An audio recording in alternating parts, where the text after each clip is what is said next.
दूसरे को गरियाने का अधिकार आपको किसने दिया है? तरीके से हरकत आप ये कर रहे हैं, पूड़ी इतने लोगों में क्यों बँटा? पानी यहाँ पर ठंडा क्यों नहीं था? यहाँ टेंट में ऐसी व्यवस्था क्यों थी? तो मुझे लग रहा है कि आप एक डायरी लेकर के गए थे और खाली ये नोट कर रहे थे कि वहाँ कमी क्या-क्या है। कि उनको आपकी नीयत पर पूरा भरोसा है कि आप किस हद तक जा सकते हैं और कहाँ तक आप सवाल खड़ा कर सकते हैं। तो आपको बढ़िया से एक्सपोज़ वो कर देंगे, जिन्होंने जीवन में ₹2 उसके अंदर में दिए नहीं। ठीक है? सहयोग वहाँ पर किया नहीं, सवाल भी सबसे पहले वो खड़ा कर रहे हैं। सब्र रखिए। नमस्कार दोस्तों, कल देखा गया कि दिल्ली में रामलीला मैदान में कल आंदोलन हो रहा था और देश के तमाम शिक्षक से लेकर के हजारों की संख्या में छात्र आए थे। सबसे बड़ी बात, लाठीचार्ज हुआ और जैसे ही लाठीचार्ज हुआ आदित्य रंजन सर डिटेन हुए और उसके बाद कुछ छात्र डिटेन हुए। रात भर थाने में छात्रों को छुड़ाने में देर रात तक इनको भी छोड़ा गया। लेकिन सबसे बड़ी बात की कंट्रोवर्सी चालू हो गई है। जी हाँ, जैसे आम दिल्ली के शिक्षकों में आप लोग देख रहे होंगे, हमेशा की तरह इस बार भी कंट्रोवर्सी चालू हो गया है और आरोप प्रत्यारोप का दौर देखने को मिल रहा है। सबसे पहले सर स्वागत है आपका। धन्यवाद सर। कौन डिटेन किया था आपको? लोग कह रहे हैं कि आ बैल मुझे मार वाली स्थिति हो गई थी, आदित्य रंजन खुद जाकर के डिटेन कर खुद से। माने किसको इतना शौक चढ़ा हुआ है फ्री में जाकर के खुद से जाके डिटेन होगा, ये बताइए। हाँ, हमारे साथ में आज हम वीडियो में दिखाए भी हैं, थोड़ा देखिएगा एक बार वीडियो। राजा सर थे और हम थे, हम उनकी गाड़ी में बैठे हुए थे। तो वहीं पर एक लड़की है तृप्ति करके, और जो आज वीडियो में कमेंट भी की है मेरा टॉप वीडियो के नीचे, में उसका नंबर भी हम आपको देंगे, आप उसका भी इंटरव्यू कर लीजिएगा। होता क्या है वहाँ पर कि वो वही लड़की होती है जो भीड़ में होती है और बहुत नारा लगा रही होती है, तो हम उसको ऊपर बुलाते हैं कि एक काम कर, तू ऊपर नारा लगा, ताकि तुमको देख करके बाबू जो है सारा का सारा यहाँ पर लोग नारा लगाएगा। ठीक है? बोलते हैं यहाँ पे नहीं, यहाँ पर आकर के नारा लगा। फिर लास्ट में क्या होता है कि जब वो निकल रही होती है ना, तो वहीं जोर से रोना शुरू कर देती है कि मेरा भाई मुझे मिल नहीं रहा है। और मैंने पूछा कहाँ है भाई? तो सर फोन लगा रही हूँ, फोन नहीं लग रहा है। राजा सर ट्राई करते हैं उसके भाई का नंबर, तो उठाता नहीं है। हम ट्राई करते हैं तो उठाता नहीं है। फिर वहां तक तो हम आपके साथ थे और साथ ही आप कवर भी कर रहे और थे। पूरा आप देखे थे, हाँ, तो यानी हम तो खुद बाहर हमने आ गए। कवर भी किया है, कवर उसके भी बाद किया हम था। बाहर आ गए। अब जब वहाँ पे रोने लगी तृप्ति, तो फिर वहाँ पर पुलिस वालों से बात होती है, इसका भाई जो है, क्योंकि जिस तरीके से भगदड़ हुआ था, तो ये आशंका थी कि 1-2 लोग बेहोश होकर कहीं अंदर ना रह गए। अंधेरा का पूरा समय था, तो मैंने कहा ठीक है, अंदर चलते हैं और देखते हैं, तो पुलिस वाले जाने नहीं दे रहे थे। तो दोनों लोग थे, मैं राजा सर वहीं था। पे डिटेन किया गया। नहीं, वहाँ पे नहीं। तो उसके बाद में ये हुआ कि ठीक है, एक आदमी जाएगा और एक ही आदमी जाकर के अंदर जो है वो चेक करेगा। मैं और तृप्ति जाते हैं अंदर, जाकर के जब देखते हैं वहाँ पर, तो भाई मिलता नहीं है, उसका फ़ोन लगा रही होती है, लगता नहीं है। फिर कुछ देर में उसके भाई का फ़ोन रिसीव हो जाता है। तो हम लोग वहाँ निश्चिंत हो जाते हैं। हम दोनों बस में देख रहे होते हैं, नाम भी उसका जो है कोई त्रिपाठी अभिषेक कुछ करके था। ठीक है, तो वो नाम भी हम लोग बस में पुकार रहे होते हैं, वो नाम जनरली मिलता नहीं है वहाँ पे, तो थोड़ी परेशानी पड़ जाती है। बट जब फ़ोन लग जाता है, तो संतुष्ट हो जाते हैं, सारी चीज़ें ओके हो जाती हैं। बट वहीं पर डीएसपी होते हैं और वो ये बोलते हैं, भाई कि आप कौन हैं? तो मैंने कहा टीचर हैं। तो बस इनको भी डालो बस के अंदर में यहाँ पे, और मैं भी बस के अंदर में हो जाता हूँ। आप इस बात की प्रमाण, बस के अंदर में द लल्लन टॉप थे, उनसे यहाँ पर जो ये सारा कवर किए हुए हैं, वो मेरे बगल वाली सीट पर ही बैठे हुए थे। आप उनसे एक पूछिए। आरोप और लग रहा है कि पैसे की उगाही की गई है आंदोलन में। टीचरों से 1 लाख, 2 लाख, 1.5 लाख, कोई 50,000 ऐसे रुपया दिया है। नीतू मैम भी कह रही है कि लगभग 25 से 30 लाख रुपया जमा हुआ है। तो अभिनय सर भी कह रहे हैं कि पैसे की लेन देन हुई है, पैसे ऊपर आंदोलन को बेच दिया गया है। आपको पता है सर क्या है? पैसा कौन ले रहा था? नहीं, दुर्भाग्य यही है ना, मैं एक-एक छोटी-छोटी बात बहुत पहले से जानता था कि कहाँ पर लोग किस चीज़ के ऊपर में सवाल कर सकते हैं।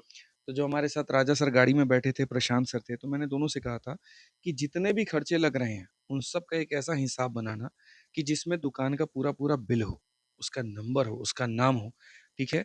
और पूरा ड्राइव में बना कर के सारा हिसाब रेडी करना, क्योंकि जिस दिन ये आंदोलन खत्म होगा, सबसे पहले लोग यही पूछेंगे पैसा कहाँ है? और यकीन मानिए जिस दिन तक आंदोलन शुरू हुआ था, उस दिन तक बाहर के किसी एक भी व्यक्ति से 1 भी रुपया नहीं लिया गया था। जैसे-जैसे बच्चों की संख्या बढ़ती है, वहाँ पर पानी के टैंकर्स कम पड़ने लगते हैं, ठीक है? वहाँ गर्मी बढ़ती है तो खाना भी और कम पड़ने लगता है, तब वहाँ पर ये बच्चे जो हैं ये फंड की डिमांड करते हैं और शिक्षकों से कहते हैं कि भाई ठीक है, आपने यहाँ पर जो है बच्चों से कमाया है, तो आप इनके ऊपर में लगाइए। और एक दिन पहले मीटिंग में भी ये बात हो गई होती है कि हाँ ठीक है, अभी इस आंदोलन को अगर मानो लंबा समय तक लेके जाना है, तो इसमें इंजन कौन डालेगा, फ्यूल कौन डालेगा? पैसे सारे हमारी रैंकर्स टीम ने लगा दिए, सारा ओके हो गया वहाँ पे। अब उसके बाद में सारी शिक्षकों की ज़िम्मेदारी थी और लोगों ने बहुत अच्छे तरीके से अपना बढ़-चढ़ के कहा भी कि हम सहयोग करेंगे। तो अगले दिन जो होता है वो एक जो भी स्टूडेंट की जो इसमें वो एक और कमिटी है, सवाल है मैं सर। पूरा जवाब देता हूँ। स्टूडेंट की जो वो कमिटी है उसमें सारे के सारे वो पैसे अपना डालते हैं और शाम के रात के 4 या 5 बजे वो बच्चे जो हैं वो अभी अपने ओल्ड राजेंद्र नगर के रहने वाले हैं, वो वहाँ पर पहुँचते हैं। सुबह जैसे अभी ये 11 बजे वो नींद खोल करके उठ रहे होते हैं, तब तक 2-2 शिक्षक यहाँ बयान दे देते हैं कि इतना बड़ा घोटाला हुआ, इतना बड़ा ये हुआ, इतना बड़ा वो हुआ है, जिन्होंने जीवन में ₹2 उसके अंदर में दिए नहीं। ठीक है, सहयोग वहाँ पर किया नहीं, सवाल भी सबसे पहले वो खड़ा कर रहे हैं। सब्र रखिए, पूरा यहाँ पर हिसाब-किताब है, सारी चीज़ें उन बच्चों के पास में है और वो आपको भेज देंगे। वो तो पहले दिन से बिल बना करके रेडी रख रहे हैं, हर एक दुकान के पास में जाकर के पर्ची बना के रेडी रख रहे हैं, क्योंकि उनको आपकी नीयत पर पूरा भरोसा है कि आप किस हद तक जा सकते हैं और कहाँ तक आप सवाल खड़ा कर सकते हैं। तो आपको बढ़िया से एक्सपोज़ वो कर देंगे, सब्र रखिए अभी। एक एक आरोप इसमें और भी लग रहा है सर, क्योंकि देखिए जो लीड करेगा सवाल तो उससे बनता है सर, और आरोप आप पर बहुत लोग लगा रहे हैं। एक है कि एनजीओ के थ्रू आपने पैसा लिया है, कि कोई एनजीओ था, उसने पैसा लिया है सबसे, और वो प्रेस जो रिलीज हुआ उसमें एसएससी सीपीओ का रिजल्ट मांगा जा रहा है। थोड़ा-सा गलत जा रहे हैं आप। असल में क्या गलत नहीं, हम नहीं कह रहे सर, अभिनय सर कह रहे थे, नीतू मैम कह रही है। सर देखो, पहली बात तो जो पैसा गया है ना, वो एक एनजीओ का अकाउंट है, उसी में गया है। और इसीलिए क्योंकि देखो, एनजीओ का जो ऑडिटिंग होता है तरीके से होता है। कोई अपने पर्सनल अकाउंट में मंगा लेता तो कल के दिन ही सवाल होता कि पर्सनल में काहे लिया। कोई मान लीजिए कैश में लेता तो कैश में काहे लिया। आप प्रोटेस्ट चला रहे हैं, आप फंड चला रहे हैं, जो ऑनर है, जो ऑर्गेनाइजेशन ऑर्गेनाइजर है, आपको उस पर विश्वास करना पड़ेगा। आपको सारी चीज़ें करनी पड़ेगी। आप जब-जब समय से जो चीज़ें माँगेंगे और आप ग्रुप में माँगेंगे, वो मिलेगा। लेकिन जिस तरीके से हरकत आप ये कर रहे हैं, पूड़ी इतने लोगों में क्यों बँटा? पानी यहाँ पर ठंडा क्यों नहीं था? यहाँ टेंट में ऐसी व्यवस्था क्यों थी? तो मुझे लग रहा है कि आप एक डायरी लेकर के गए थे और खाली ये नोट कर रहे थे कि वहाँ कमी क्या-क्या है। और उस कमी को आकर के आप सोशल मीडिया में बता रहे हैं और ये अपने आप में गलत है। ब्याह में आपको कोई थोड़ी लीडरशिप गया, करने की कोई जरूरत कोई नहीं थी, ज़रूरत नहीं है। नेता बनने के लिए आतुर नहीं थे आप। आप पूरे टाइम वहाँ पर थे। कितने टाइम हमको माइक पे स्टेज पे माइक पकड़ते हुए देखे हैं बताइए? मैं चाह रहा हूँ कि ये बच्चे जो आए हैं, ये सारे के सारे शिक्षकों के द्वारा बुलाए हुए हैं, तो इनको कहीं न कहीं यहाँ पर लीड भी यही लोग करें। बच्चा भी है, जो भी अपना बात कहना चाहता है आए, बीच में एक बुजुर्ग व्यक्ति भी थे कई साल पुराने, वो भी आए, उनको भी हमने मौका दिया, बोलिए वहाँ पे। तो मुझे क्या शौक है हीरो बनने का और मैं बन करके क्या कर लूँगा सर, मेरे पास में मेरा चैनल है, कोई ज़रूरत नहीं है वहाँ पे। बच्चों के अंदर में और कितनी देर एक-एक व्यक्ति प्रैक्टिकल थोड़ा बात करते हैं ना, मैं 8 घंटे तक लगातार लेके माइक लेके बोल सकता हूँ। 5 मिनट में हालत खराब हो जाएगी सर, गले की बैंड बज जाएगी। तो ये कैसे लोग कह देते हैं आपको हीरो बनने का शौक है, आपको ये बनने का शौक है। अच्छा क्या सारा मीडिया बुला के अपने पास बैठा के उसको हम इंटरव्यू दे रहे थे।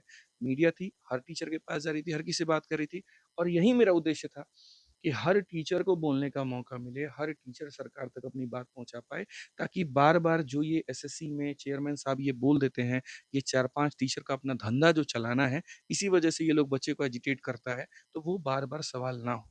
सर एक चीज और है, जैसे आंदोलन हुआ, छात्र हित की बात हुई, एसएससी चेयरमैन भी इंटरव्यू दिए हैं, बहुत सारे पॉलिटिकल पार्टियां भी ट्वीट की हैं, और ये पॉजिटिव बातें हैं कि आपकी आवाज सरकार तक पहुंच हर रही है। ट्विटर पे ट्रेंड कर रहा था, फर्स्ट, सेकंड, थर्ड तीनों हमारा ट्रेंड था, जबकि हमने कहीं पर कोई आह्वान भी नहीं किया था। ये पॉजिटिव चीज है, ये लोगों और का लड़कों में भी इसका पॉजिटिविटी जाता है, चाहे वो आप आंदोलन करें चाहे कोई करे, अगर सफल होता है तो सभी छात्र खुश होते हैं। लेकिन सबसे बड़ी बात, दिल्ली के टीचरों में एक देखा जाता है कि आंदोलन करे या कुछ भी करे, रेलबाजी पर भी लगातार सवाल उठ रहे हैं दिल्ली के टीचर्स पे। और रेलबाजी तो दूर, सबसे बड़ा सवाल है कि आप लोग जिस तरीके से एक दूसरे से टूट पड़ रहे हैं, क्या ये सही मैसेज जा रहा है छात्रों के लिए? एक टीचर जब एक दूसरे टीचर का इज्जत नहीं कर रहा है, बेशर्म बोलना, या वो आपको बेशर्म बोले, ये सब सही लगता है? देखिए, रीलबाजी है ना, एक जगह से उठ करके आई है और धीरे-धीरे, धीरे-धीरे ये पूरा नैरेटिव बनाया जा रहा है। मैं कहता हूँ कोई शिक्षक चाहे अपना रील बना रहा है, कोई वीडियो बना रहा है, कोई अपनी वाइफ के साथ में किसी टूर पर जाकर के अपने इंस्टा पे पोस्ट कर रहा है। आप उसको पूछने वाले होते कौन हैं? आप अपना काम करिए, आपके पास अपना प्लेटफ़ॉर्म है ना, आप अपने प्लेटफ़ॉर्म से पढ़ाइए। दूसरे को गरियाने का अधिकार आपको किसने दिया है? कोई रील बनाए, कुछ भी करे, फिज़िक्स वाला के सारे टीचर्स के इतने रील बनते हैं, आपको उसमें क्या परेशानी है? खान सर के इतने सारे वीडियोज़ वायरल होते ये हैं। कंट्रोवर्सी पर सर अब ये सर पता है अंदर की जलन है कहीं न कहीं, मैं आपको बता रहा हूँ कि बस कौन उनकी जल रहा है? आदित्य रंजन सर से कौन जल रहा है? आदित्य रंजन सर से नहीं जल रहा है। बस मेरा इतना है कि भाई दूसरों का खाली वीडियो दिखे, हमारा नहीं दिख रहा है तो बस टेंशन हो जाता है हमको। अच्छा, ऐसा वाला लोगों का फीलिंग है। मतलब ये भी है, मतलब व्यूज फीबिया फोबिया भी है क्या? तभी तो लोग रीलबाज़ बता रहे हैं दूसरों को, नहीं तो क्या ज़रूरत है? आप अपना बेहतर है पढ़ाने में, आप पढ़ाइए, दूसरा शिक्षक बेहतर है वो अपना पढ़ाएगा। इसमें तो बात ही नहीं है कहीं पर कोई रील बनाए ना बनाए। और सर एक बात बता दूँ आपको, वीडियोज़ बनती हैं तो बच्चे आते हैं, वीडियोज़ बनती हैं तो सरकार तक बातें जाती है और वीडियोज़ बनती है तो मीडिया कवर करती है। अगर ये वीडियो 31 जुलाई को कवर नहीं हुआ होता, कोई मीडिया आपको घंटा इज़्ज़त देने नहीं आती, कोई पूछने तक आपको नहीं आती। तो इस चीज़ को गलत नाम देना अपने आप में बहुत बड़ा गलत है। आपके तो खुद-खुद यहाँ पर जो है चैनल है, 100-100 वीडियो आप भी डालते हैं। तो दूसरों पे बोलने से पहले अपने चैनल पे भी झाँक लीजिए। आंदोलन है या समाप्त हो गया? चलेगा, लंबा चलेगा। फिजिकली फिर छात्रों को बुलाया जाएगा? आप लोगों को तो हम पहले भी बोले थे, कल भी आप बोल रहे थे कि छात्र रुक जाए। आपको तो हम पहले भी बोले थे कि 4 तारीख को भी यहाँ पर कि सर ऐसे नहीं मानेंगे। याद करिए वो समय जब हम बोले थे, एक टाइम भी आएगा, जगह भी मिलेगी, सब कुछ होगा और आह्वान भी किया जाएगा, पूरे भारत से लोग आएंगे और सरकार तक बात जाएगी। तो हुआ। क्या दोबारा से पूरे देश के शिक्षकों को, छात्रों को बुलाया जाएगा सर? अभी शुरुआत है, अंत नहीं है, शुरुआत है। जब तक यहाँ पर हमारी मांगे पूरी नहीं होती है, आंदोलन छोड़िए, सिस्टम के नाक में दम होगा। चलिए बहुत बहुत धन्यवाद सर बात